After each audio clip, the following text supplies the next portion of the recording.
Assalamualaikum warahmatullahi wabarakatuh. Saudara-saudaraku sebangsa setanah air, dimanapun jenengan berada, semoga bahagia selalu bersama keluarga dan saat ini yang sedang menonton di channel kami Martono Porang Madiun. Semoga selalu bahagia.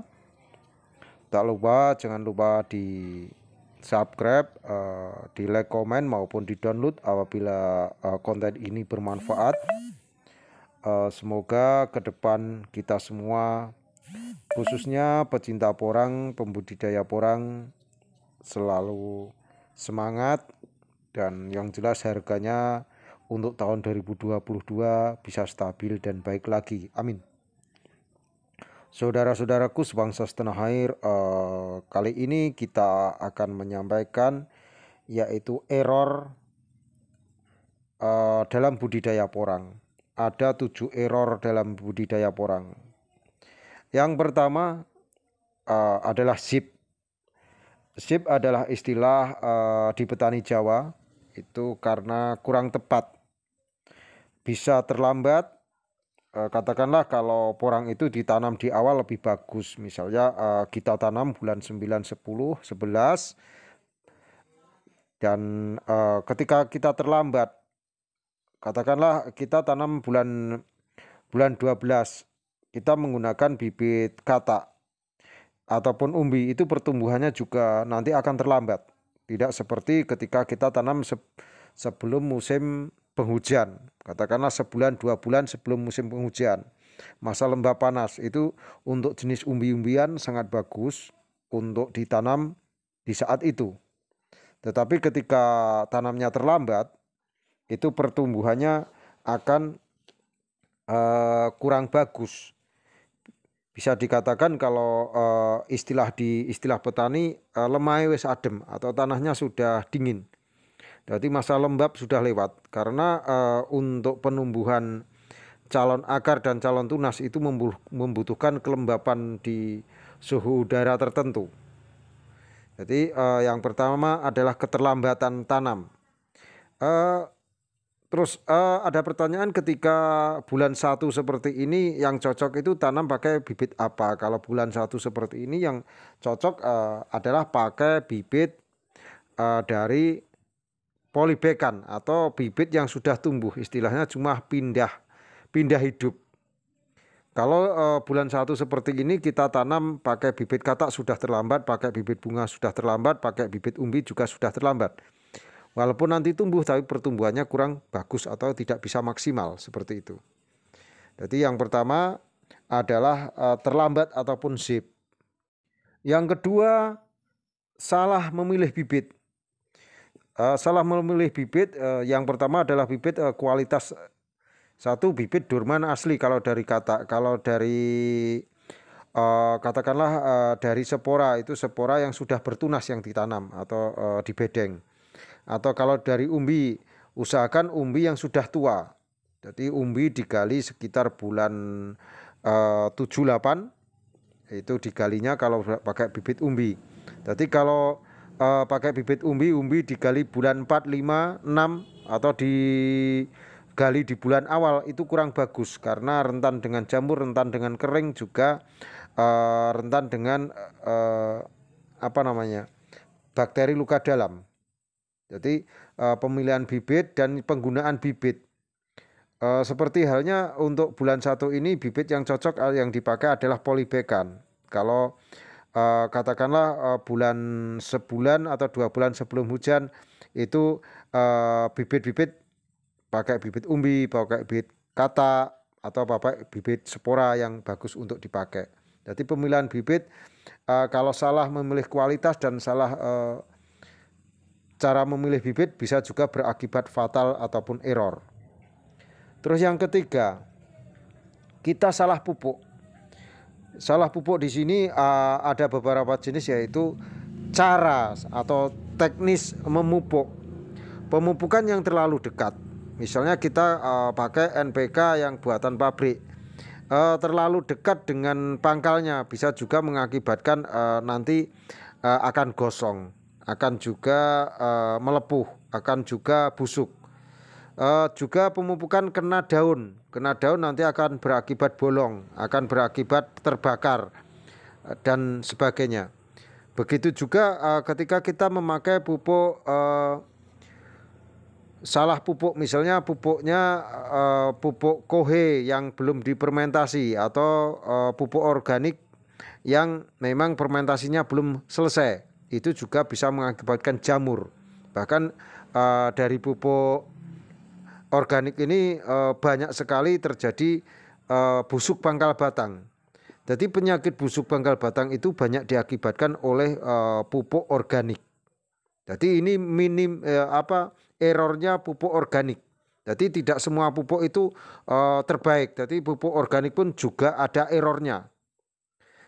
Kalau pupuk kimia atau pupuk pabrik itu gosong errornya. Kalau pupuk organik itu biasanya cenderung ke busuk pangkal batang ataupun berjamur ataupun busuk, begitu. Yang selanjutnya untuk pupuk salah dosis. Jadi dosis yang diberikan terlalu berlebihan. Kalau terlalu berlebihan bisa juga mengakibatkan rusak atau tidak kuat, karena di situ akan terjadi suhu udara yang panas. Dosis terlalu berlebihan atau dosis kurang. Jadi dosis terlalu sedikit itu juga akan mengakibatkan pertumbuhan kurang maksimal atau efeknya kurang pas. Jadi yang benar yang seperti apa? Yaitu dosisnya sesuai yang dianjurkan,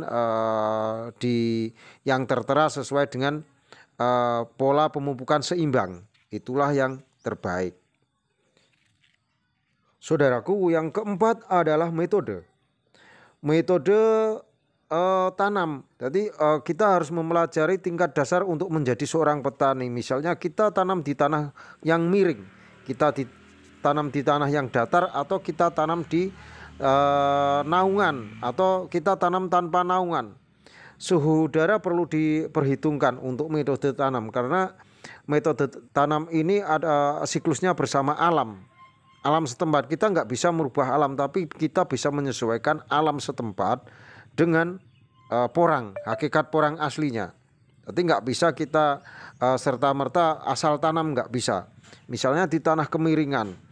Di tanah kemiringan itu nggak mungkin otomatis caranya teras iring.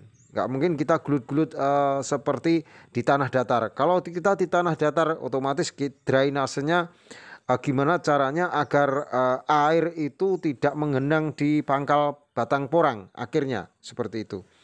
Atau kita pakai naungan. Kalau naungan itu otomatis yang dekat dengan pohon naungan itu perkembangannya memang kurang bagus. Tetapi kalau yang agak jauh memang bagus. Dan temperatur udara di situ akan terjaga. Atau tanpa naungan sama sekali, atau kita tanam di sawah atau di tanah lapang, itu juga perlu kita perhitungkan cuacanya. Kalau kita tanam di tanpa naungan sama sekali, itu harus ada pengairan. Minimal kalau nggak ada hujan 7 sampai 15 hari seperti itu. Itu sekarang ngetren dengan cuaca ekstrim katanya.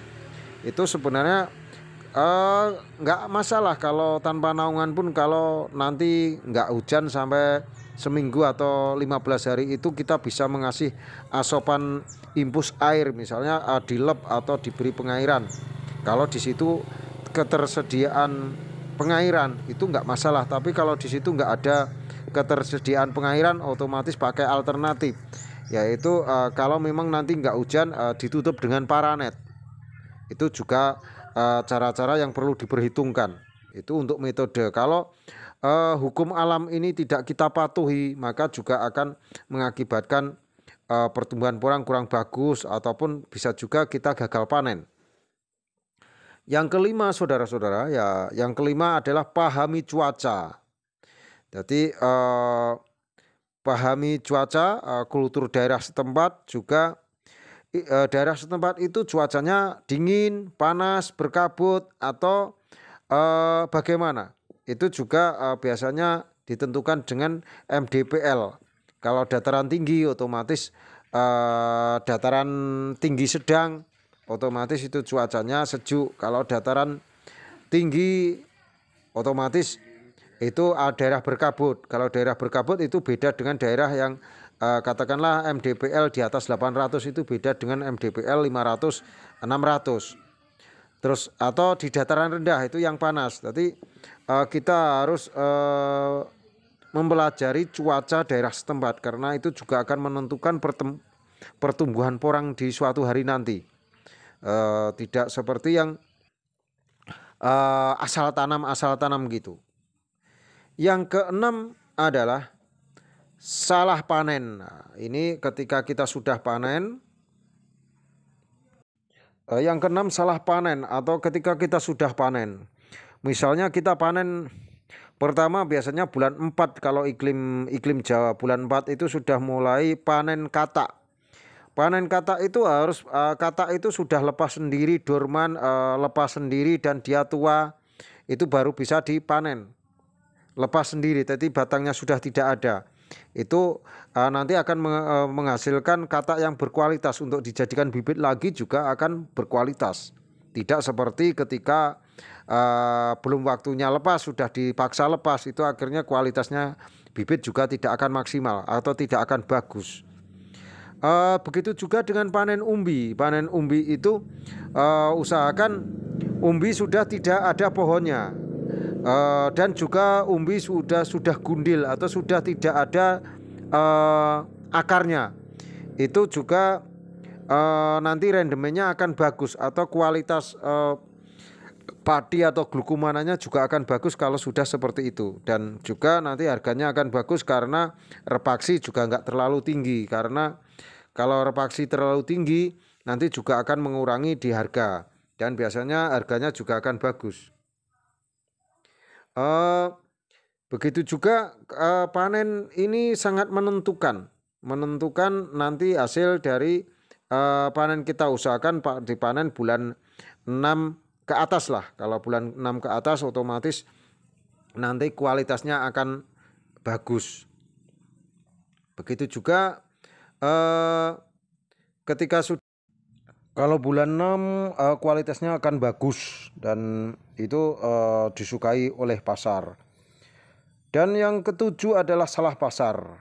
Salah pasar di sini kita ketika panen itu tidak sesuai dengan harga yang terbaik.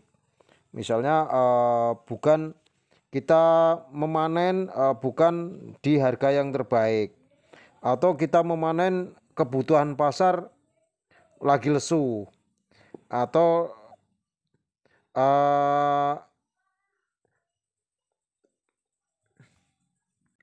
mungkin dipanen sesuai kebutuhan kita. Jadi tergantung kebutuhan kita dan juga tergantung harga pasar yang bagus. Makanya kita harus mempelajari siklus pasar porang yang bagus kapan, sesuai daerah setempat.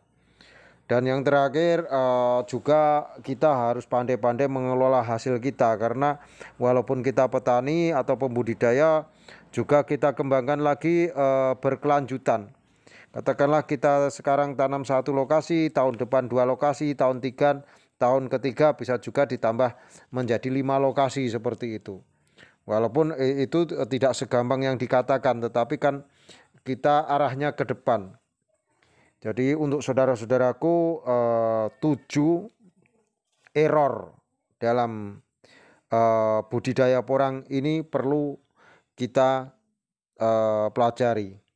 Dan apabila yang kita sampaikan ini kurang pas, mohon dimaafkan, karena ini saya cuma ingin memberi semangat, memberi motivasi ke jenengan semuanya, khususnya pemain porang, penggiat porang, petani porang dan semuanya. Semoga kita sinergi ke depannya lebih baik lagi, terutama hasilnya bisa berkah, dan tak lupa kita selalu semangat. Begitu dulur, petani itu bebas, petani itu cerdas. Wassalamualaikum warahmatullahi wabarakatuh. Suwun.